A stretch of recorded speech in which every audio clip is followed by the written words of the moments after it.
Salutations à tous et à toutes, c'est FW et bienvenue dans 5/3, les 5 minutes de méditation matinale. Mes méditations ce matin m'amènent à me pencher sur l'affaire FTX. FTX qui est une compagnie en fait de trading de crypto-monnaies américaines et aussi bien sûr de l'histoire de Sam Bankman-Fried, son président. Donc une histoire tragique de grandeur et de décadence et surtout euh, des leçons que nous pouvons en tirer.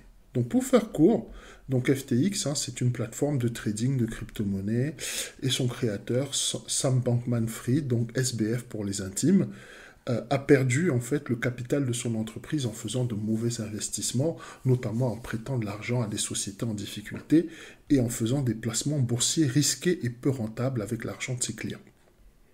Bref, SBF, comme nous allons l'appeler désormais, s'est révélé être un banquier peu scrupuleux et aussi extrêmement généreux avec l'argent de ses clients. Donc, considéré par beaucoup comme le messie de la crypto-monnaie à cause de son approche décomplexée de l'activité du trading et sa volonté de démocratiser et de rendre la monnaie virtuelle mainstream, et surtout sa capacité à sauver la mise aux entreprises en difficulté, eh bien, Sam Bankman-Fried, SBF, avait le vent en poupe pendant un certain temps.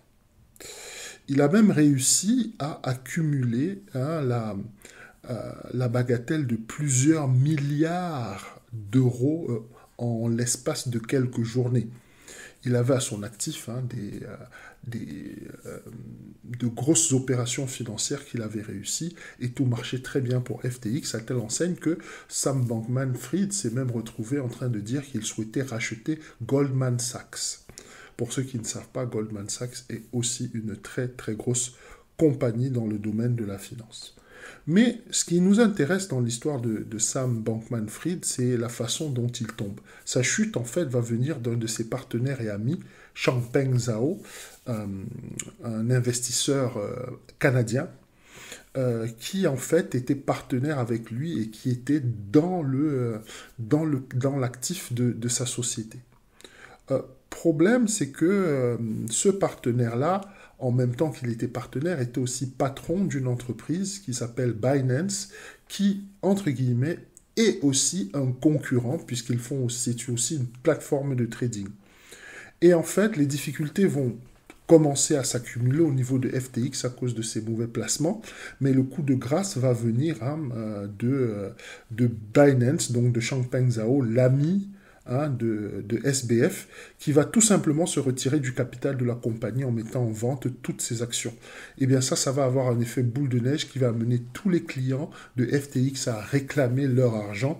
Et bien sûr, FTX va devoir se présenter en cessation, ou plutôt en dépôt de bilan, suite au fait du défaut de liquidité et son incapacité à honorer ses créances. Donc cette situation, en fait, par le parallèle par rapport à nous, en fait, nous rappelle un peu cette assertion qui dit que un ami au pouvoir est un ami de moins.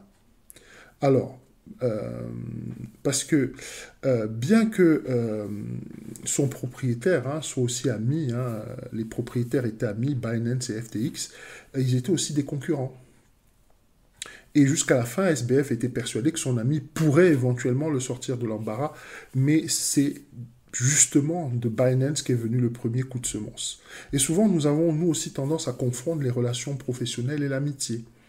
Nous avons, puisque dans le monde de l'emploi, on favorise cette confusion, à nous amener à confondre intérêt et affection, gentillesse calculée et bienveillance. Et on entend souvent même dans le jargon des managers qui sont tout le temps en train de comparer les entreprises à une famille. D'accord? Et donc c'est ça qui nous amène à cette confusion. Cette confusion-là dans le traitement, ou plutôt dans la manière dont nous apprécions nos relations. Apprécier ces relations est très important. Ta vie, en fait, n'est rien d'autre que de la gestion de relations. La façon dont tu gères tes relations va déterminer comment va se passer ta vie. Et la plupart du temps, nous gérons nos relations, d'accord, non pas de la façon dont nous voulons dont nous devons les gérer, c'est-à-dire en les regardant parfois d'un œil critique et en reconnaissant les qualités et les défauts de tout un chacun. Et ça nous est très préjudiciable. C'est ce qui a causé préjudice à SBF et c'est ce qui nous a aussi, à toi, à moi, à beaucoup d'autres aussi, causé préjudice. Parce que, pour revenir au monde de l'entreprise, tes collègues, ils sont bien sympas, mais si tu perds ton emploi, donc maladie ou licenciement, eh ben, tu ne verras plus la majorité d'entre eux, dans la plupart des cas. Donc, ne fais pas la même erreur que SBF. Ne regarde pas tes relations comme tu voudrais qu'elles soient, mais regarde-les comme elles sont réellement.